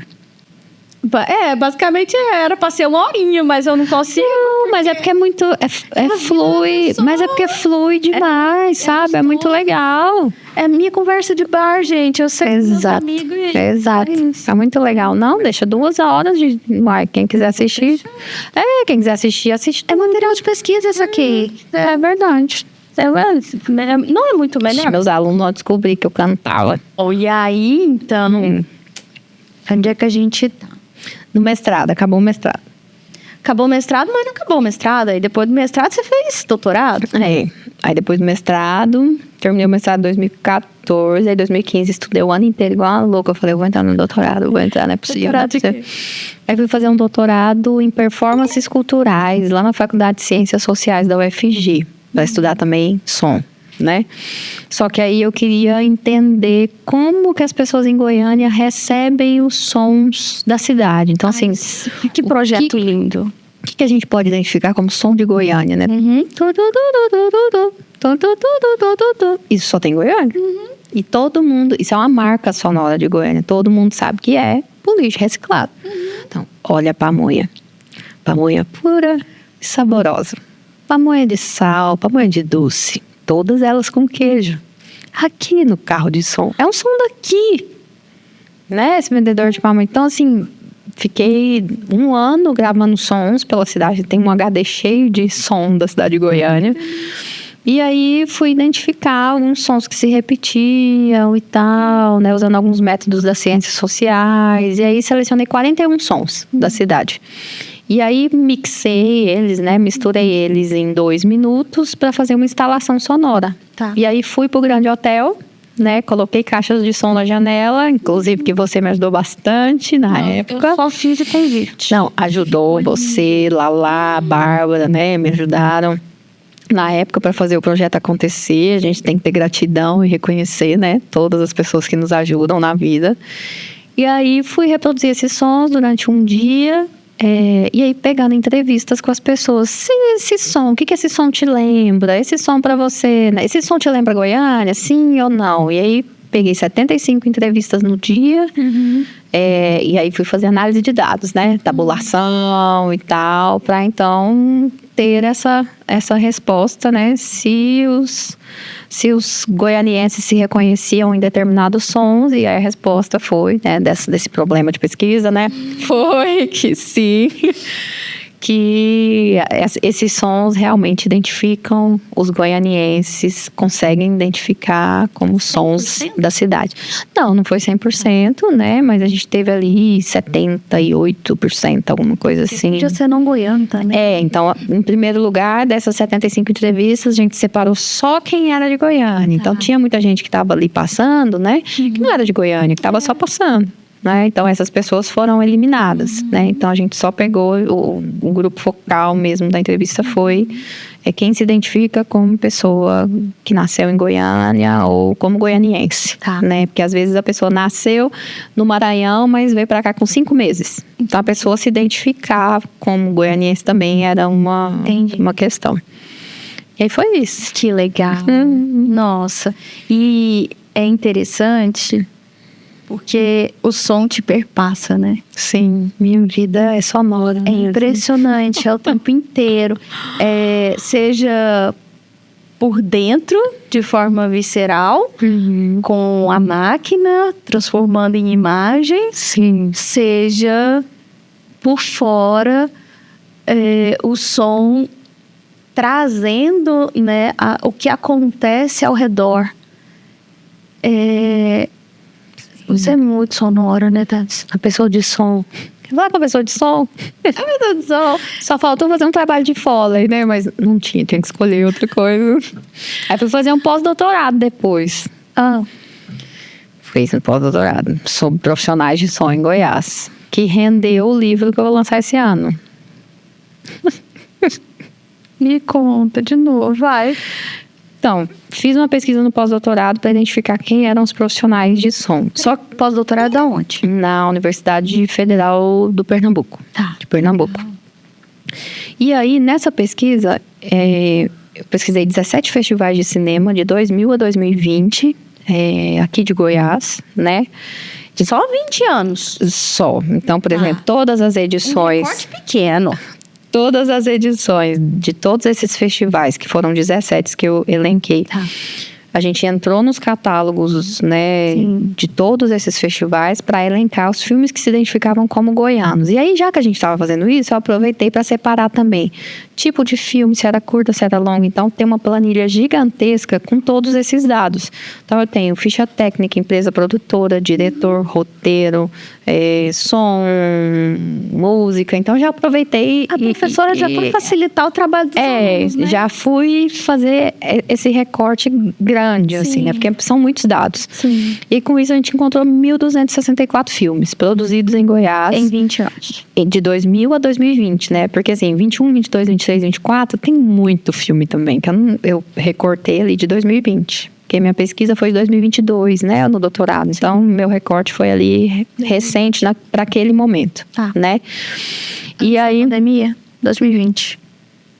Até 2020, né? E aí, já saíram até alguns artigos que estão na internet sobre essa pesquisa. E agora no FICA, no terceiro encontro das escolas de cinema, eu vou lançar um livro que vai ser um catálogo de filmes goianos produzidos de 2000 a 2020, com o nome dos diretores. Aí, nesse vai ter só o nome do diretor e o nome do filme, né? Aí, próximas publicações, assim, quero fazer, sei lá, um banco de dados com todos esses profissionais que trabalharam na arte, que trabalharam no som, que trabalharam nesses 20 anos, pra gente construir essa nossa história, que é tão recente, mas que a gente precisa falar sobre ela. Ela existe, né? Vale um site, hein? Vale. Estamos pensando em algo assim. É uma planilha gigantesca, então acho que muitas coisas vão vir daí, né? Tem esse primeiro livro agora, que vai ser lançado, mas futuramente há um banco de profissionais, né? Que é uma coisa que eu gostaria muito de fazer. Que até já comecei a fazer na faculdade, assim, um banco de oportunidades para os alunos já irem sabendo que área que eles gostam e deixarem seu nome ali. Então, assim, no campo profissional, assim, esse banco de profissionais, porque esses dados estão lá, eu tenho essas planilhas, já estão organizadas, já estão catalogadas, eu só preciso disponibilizar isso. Né? A gente vai ter que arrumar um tempinho pra você ver, né? Quantas coisas temos que fazer. E tá aí. Quantas coisas tem de oportunidade. Exato. E ideia não falta, né, Thaís? Mas por que, assim, você acabou de me falar que existem quantos filmes nessa... 1264. 1264 de 2000 a 2020. 2000 a 2020. 2000 a 2020. Você acha que isso chega para a população em geral? Esse é um grande problema no Brasil, né? Da distribuição de filmes. Curtas em específico, né? Porque, assim, as pessoas conhecem grandes plataformas, né? Globoplay, Netflix, Prime Video. A gente tem, assim, as produções longas, especialmente, algumas séries, têm entrado, né? No Prime e até na Netflix, né? Em uma outra oportunidade. Mas como chegar? Como que a pessoa que mora em Goiás pode saber que já teve 1264 filmes? Onde que ela vai assistir? Não, e o que você... Assim, um site, com cinema feito em Goiás. Seria ótimo. Tipo assim, com um repositório de filmes lá, sabe? Assim, por ano. Seria muito interessante ter. Até pra gente usar de divulgação. Até pra chegar nas empresas e pedir por lei de incentivo. Olha aqui a quantidade de filmes. Ó. Atrelado a esse banco de pessoas que... né, a gente já poderia... Exato, a gente precisa pensar como indústria criativa. Exato. A gente não pode ficar mais pensando como pequena, somos fora do eixo, somos sim, tá, mas a gente faz também aqui. Então, o que a gente pode... volto lá para o início. O que a gente pode fazer para nos fortalecer enquanto mercado, enquanto indústria. Não é... E aí tem pequenos trabalhos, né, que precisam ser feitos. Essa coisa que você traz do animador ou do profissional se ver como empresa. E não como MEI. Exato. Né? Se vê como empresa. Não como um artista só. Exato. Se entender como empresa. Exato. Né? E aí a gente começa receber o justo. Não trabalhar, fazer gente, porque é uma conta muito fácil de fazer, né, Isa? Se tem lei de incentivo para todo mundo tem oportunidade. Todo mundo tenta. Muita gente aprova. Muita gente vai estar trabalhando. Não vai precisar ficar... Você vai pagar as pessoas, todo mundo vai pagar as pessoas pelo que é correto. Que é o básico, né? E a pessoa, aquela coisa, né? Muitos alunos me perguntam, professora, será que dá para viver de audiovisual? O que eu vou fazer? É sempre uma dúvida, né? Assim, desde que eu estou na universidade, desde que eu entrei como professor, sempre essa coisa, eu sou muito otimista, né? Às vezes as pessoas olham para mim e falam, é muito otimista, olha lá. Mas é isso, assim, a maior carência do mercado hoje é um tipo de trabalho que alguns alunos falam, não é cinema, né? Mas que movimenta o mercado, que é social media. Assim, todo aluno, ele vai fazer estágio em alguma coisa de social media. Por quê? Porque as empresas querem ver as suas imagens bem feitas. E aí, se um aluno começa num lugar como social media, faz um trabalho diferenciado, aí vai agregando valor a isso, vai fazendo outras coisas, vai fazendo um podcast, entende? os alunos e os profissionais, eu acho que todo mundo de forma geral, a gente precisa se ver como indústria, Sim, que a gente ainda não se vê. sim. E é importante, quando a gente é aluno, entender que é necessário a gente passar por diversos pontos da cadeia para ir aprendendo, né? Talvez você ser social media hoje te alavanque, você ser um coordenador amanhã, porque você tem que fazer daquela forma. Como é que você vai dirigir uma pessoa? Você não vai sair da faculdade sabendo dirigir uma pessoa. Exatamente. Não é sua vida. Exatamente. Então, é ter essa consciência. É também, assim, igual preconceito com casamento. Assim, às vezes, aluno de cinema acha que, casamento não é... Gente, tem cada egresso do curso que faz casamentos belíssimos. E assim, você fez muito casamento, mas assim, ri pra filmar pra mim. a pessoa viaja e assim, vai lá pra, sei lá, Cancún pra filmar o casamento. Então, assim, a oportunidade de conhecer outro país e de trabalhar com audiovisual diferenciado, com o sonho das pessoas. Olha que incrível você trabalhar com o sonho de alguém, né? A pessoa vai casar e quer uma... Imagina você fazer o documentário do dia mais feliz da sua vida, da vida de uma pessoa. Você pode entrevistar essa pessoa, você pode botar uma lapela nessa pessoa, falar pra ela, enfim, acompanhar, fazer cenas absurdas de lindas. E depois, na edição, transformar isso tudo num sonho, de fato. Sim. Como é que esse trabalho é menor do que um... Querendo ou não, é cinema. Entende? Só que assim, eu falo pelos alunos, porque é uma experiência que eu tenho cotidiana, eles não enxergam isso. É como se fosse uma coisa... E não é. É como se fosse uma coisa menor, né? E não é. Não é. Aí eu falo... O visual está ali. Aí eu falo, você vai dirigir um filme por ano, bonitão, né? Tipo assim, você vai ter fôlego, porque escrever projeto também não é moleza. Não. Né? Carece de pesquisa. Saber. Não, e você tem que pesquisar. Para você aprovar um projeto cultural e fazer um projeto de filme, você tem que pesquisar. Então, assim, você quer... Aí tem muito que quer só dirigir, né? Você acha que vai conseguir dirigir um filme por mês? Não tem como. Não tem como, tá? Isso é muito legal no audiovisual. Existem outras alternativas. Você quer ser diretor, mas você pode fazer algumas assistências aqui, fazer uma fotografia ali, uma edição ali, e depois dirigir seus filmes. E é necessário até pra gente aprender nessa vivência, né? Porque quando você tá convivendo com outra pessoa, conversando, eu aprendi muito fazendo casamento. Eu aprendi a conversar. Porque pra você ir daqui de Goiânia até Perinópolis com um casal que você nunca viu na sua vida, 2 horas de carro, Pra ir, 2 pra voltar. mas pra voltar, você já tá bem. Brother. Mas pra ir, nossa, eu tirava assunto eu não sei da onde. A gente chegava lá, melhores amigos. O ensaio já era, sabe assim? Então, era um exercício. E eu não era comunicativa dessa forma. E aí eu fui entendendo que isso estava me deixando melhor como diretora, como até preparadora de elenco, para deixar as pessoas à vontade, sabe? Para criar um laço, porque é isso. Aí eu fui para publicidade e eu sentava para conversar com a entrevistada. O Danilo falava assim: eu preciso que ela chore em 3 minutos. Aí eu conseguia, porque aí eu conseguia entender, atingir, né? Onde chegava a empatia, sabe? Então, o casamento foi um exercício para mim genial. Incrível. É incrível, porque você tá falando com pessoas reais, sabe? Você sabe onde que vai pegar a história dela. E, enfim, voltando, eu sou apaixonada em casamento. Sim, eu também sou. Eu admiro demais, assim, essa coisa. Não é à toa que as fotos do meu casamento vão virar um filme, né? Maquiagem neon com luz negra, que foram as fotos do meu ensaio de casamento. E que tem esse lugar também, né, LGBT, assim, de cores da bandeira. E que, de repente, virou uma exposição fotográfica a partir disso.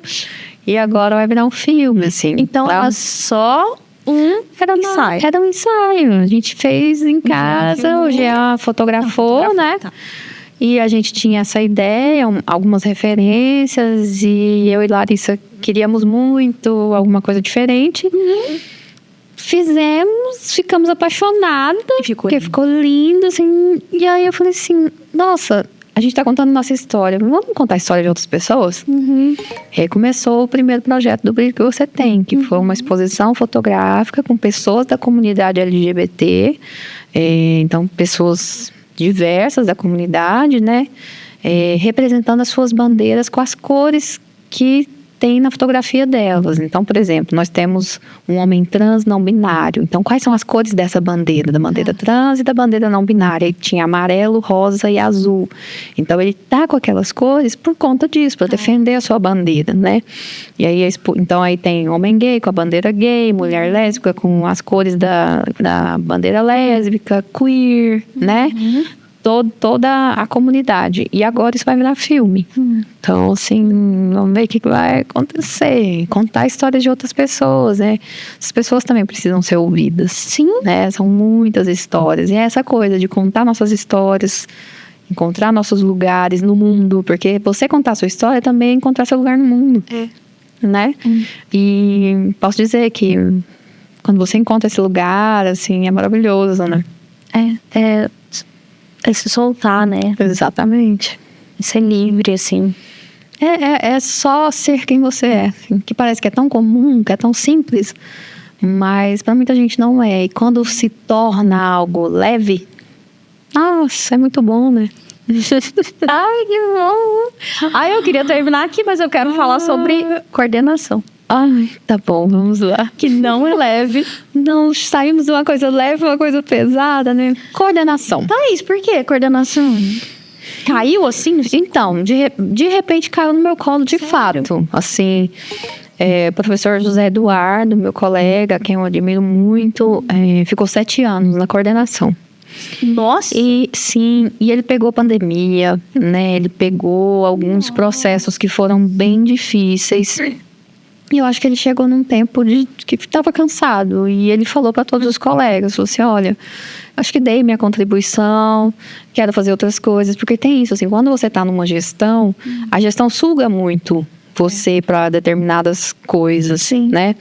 E aí, numa reunião de colegiado, ele falou, olha, estou colocando o cargo à disposição, não tenho mais interesse, acho que contribuí. Todo mundo, né, agradeceu, obviamente, por toda a contribuição dele. E aí a gente fez uma proposta naquele momento de quem ainda não pegou a coordenação, quem são as pessoas? Aí tinha meu nome e o nome de mais 3 colegas, né? E aí naquele momento, que foi no início do ano passado, eu falei assim, gente, já que eu tenho que pegar esse desafio, vamos pegar esse desafio logo, né?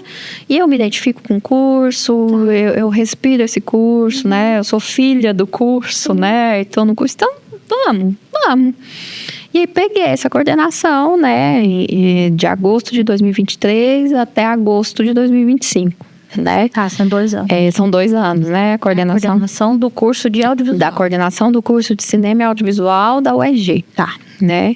Então, estou coordenadora, né, desde agosto de 2023. Permanece professora também? Permaneço professora também. Assim, você tem a possibilidade de diminuir a carga horária, mas como é que eu vou deixar de aula de som? Não consegue. Eu amo dar aula de som. Eu acho que eu ia ficar muito triste se eu não fosse dar nada de aulinha de som, sabe? Assim, eu ia ficar triste, eu ia mesmo. Porque acaba que essa aula de aula me renova, assim, porque a gestão é muita burocracia, né? É assinar documento, lidar com burocracia mesmo, da função, né? E aí peguei esse desafio no meio de uma reforma. Nossa unidade está passando por uma reforma, né? O prédio está... Mas acho que como todo desafio na vida, você me conhece, né?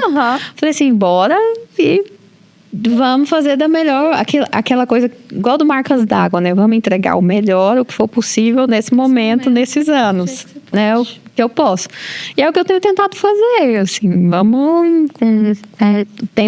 eu tô aprendendo, né? Eu nunca fui coordenadora, então muitas coisas eu aprendo no dia a dia, no cotidiano, lidando com coisas às vezes que eu não tinha que lidar, como apenas professora, né? Mas tudo serve para aprender, assim, para crescer também. Eu vejo que estando na coordenação, eu estou crescendo muito, crescendo também como gestora, que era uma coisa que eu não me enxergava. E que hoje eu já vejo assim, olha... É legal. É interessante. Não, legal, assim, é interessante. Você vai gostar. Você vai gostar cada vez mais. É interessante. Assim, você pode ajudar a dar soluções que antes, como professora, você não consegue enxergar, né? Quando você está na coordenação, você vê o macro. Sim. Né? E aí você olha para o macro e fala, nossa, como eu posso contribuir? É porque também tem a ver com, eu acho que com a minha filosofia de vida, assim, como eu posso contribuir para melhorar isso aqui, né? Então, e aí vai. Eu acho que estamos indo, Sim. né? Espero que consiga entregar a gestão, assim, lá em 2025, com muitas, melhor do que como eu peguei, assim, eu já peguei, né, numa gestão boa, né, o Eduardo um excelente coordenador, mas que eu possa subir um degrauzinho ali para deixar esse degrauzinho pronto para outra pessoa, outro professor pegar e subir mais um, para que a gente possa avançar cada vez mais no mercado e consolidando especialmente a nossa área, né, assim, como fazer para melhorar o que nós fazemos por aqui. E quais os desafios que você mais encontra? Uai, são muitos desafios, assim, enquanto coordenadora, eu acho que é trazer essa visão para o aluno de que ele tem que ir atrás, né, que é uma visão que, assim, a função não vai cair no colo dele, né,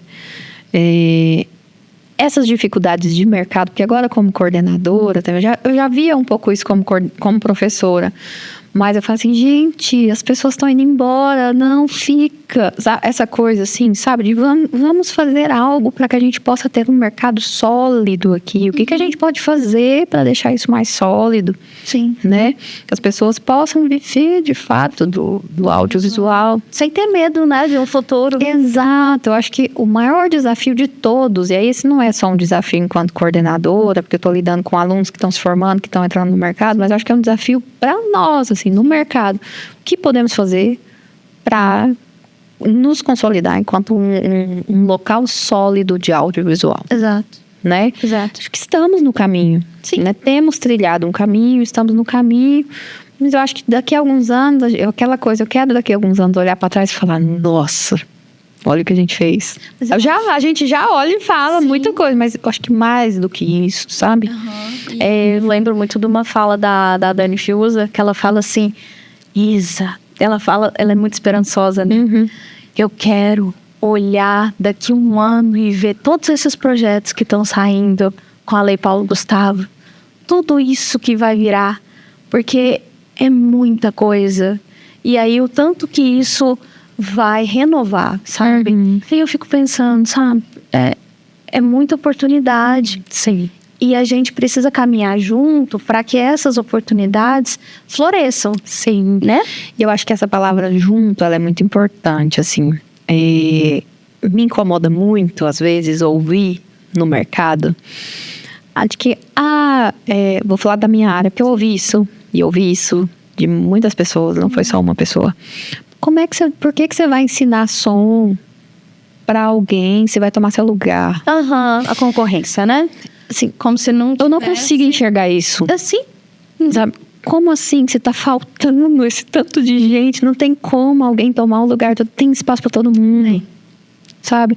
Mas muita gente ainda tem dificuldade de enxergar isso, especialmente as pessoas um pouco mais antigas, né? Assim, se é o termo correto, antigo, um passado, assim, o que é um passado recente, mas é um passado. Os jurássicos, vai. Não, mas assim, de falar isso, eu lembro, quando eu ouvi isso pela primeira vez, eu falei assim, não faz sentido. Não acredito. Como que essa pessoa tá me falando isso? Não faz sentido. Não faz sentido.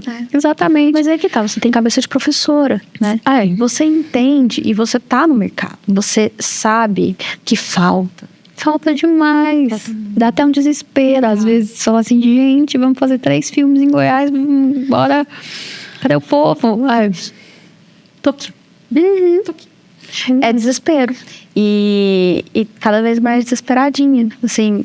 Mas eu acho que entra também nesse fato da gente sempre continuar tentando formar pessoas. Sim.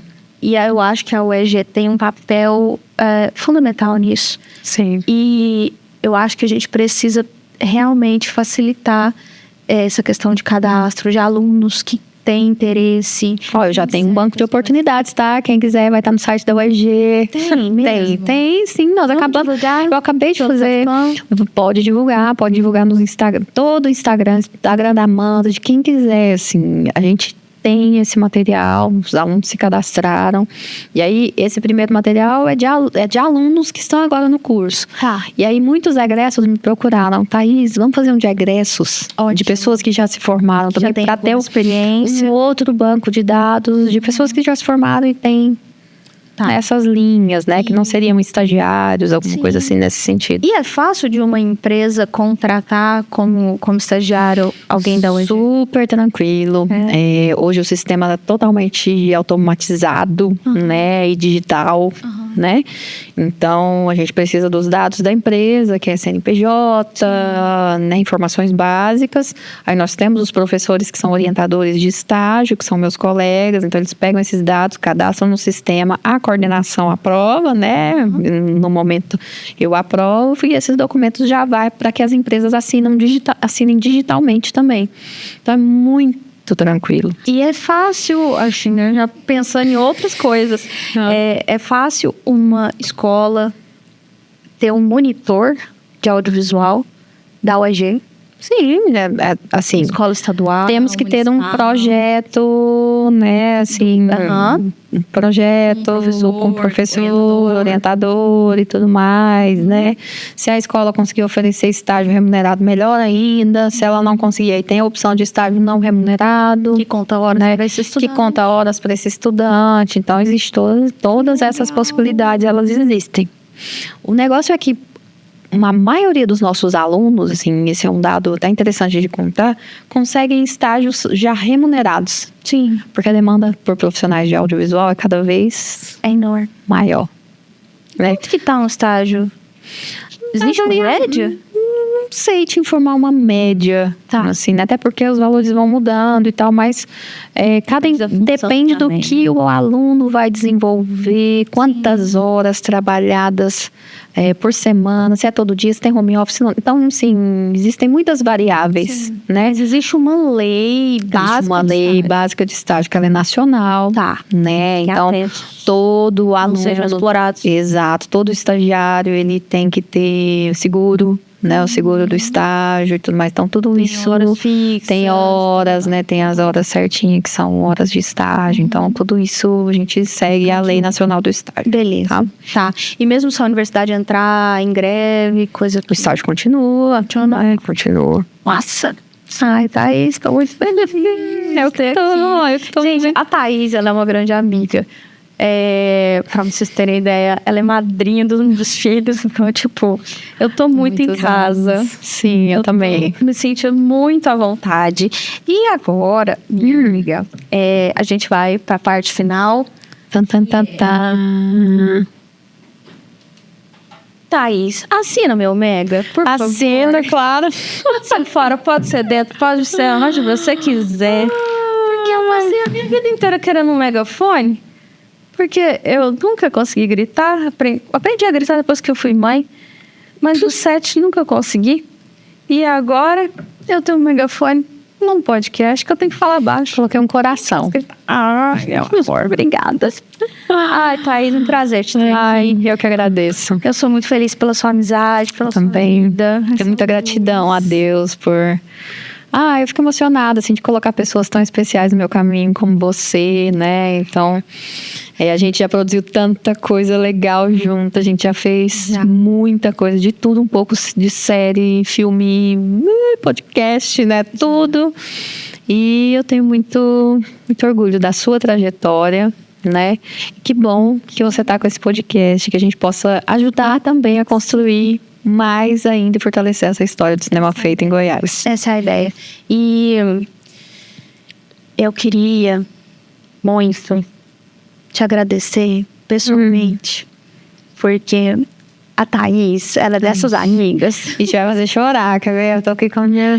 Ela é dessas amigas que ela muda a vida da gente. Eu digo mesmo, amiga. A Thaís, ela eu sempre quis te agradecer isso. Esse momento. Ela que dormiu comigo quando eu tava pós-parturiente. Assim que a gente fala. Que, bom, enfim, quase morri. E depois que eu fiquei sabendo disso, eu tomei 3 bolsas de sangue aquele dia. Sim. E, enfim, ela é tão delicada que eu roncava e ela ficava assim... Ai, que ronquinho gostoso, vou dormir aqui. Ela dormia no chão, gente. Dormiria. Porque, né, era uma enfermaria. É esse tipo de amizade que a gente tem. Sim. E eu tenho muita honra de te ter do meu lado e do lado das minhas crianças. Olha, eu já disse para uma amiga que temos em comum, que é a Alessandra, que eu sinto você como uma irmã de outras vidas, assim, que a gente já se encontrou em outras vidas e que nós fomos irmãs, né? Eu tenho muito, assim, e acredito ainda que somos irmãs nessa. Sim. Então, é aquela coisa, assim, às vezes eu trabalho muito e você também trabalha muito. Somos 2 pessoas intensas no trabalho, assim, disso a gente tem consciência. Isso. A gente às vezes passa muito tempo sem se ver, mas quando se vê, aquela coisa de recarregar energias e de contar, exatamente, assim, não é aquela coisa, a gente não tá junto todos os dias, até porque, né, as vidas correm, mas sempre que a gente se vê é muito carinho e assim, vamos resolver, tem que resolver, e você sabe que pode contar comigo pra qualquer coisa, só amiga, vem aqui agora. Tô indo, não preciso nem perguntar, eu já vou. E eu agradeço muito, assim, você fez parte, Isa, você foi a minha amiga que pegou na minha mão, né? Enquanto eu tava me enxergando no mundo que eu não conseguia me enxergar, né? Então, você esteve comigo nesse processo. Você viu todo o meu florescer. Eu vi. Né? Então, assim, sair de uma situação para outra, assim, que você esteve comigo durante todo esse processo. Então, te agradeço muito também. É uma troca. Eu vi, muito bonito, muito verdadeiro. Sim. Nem muito iluminado. Obrigada, minha amiga. E... eu te agradeço. Te amo muito, muito, muito.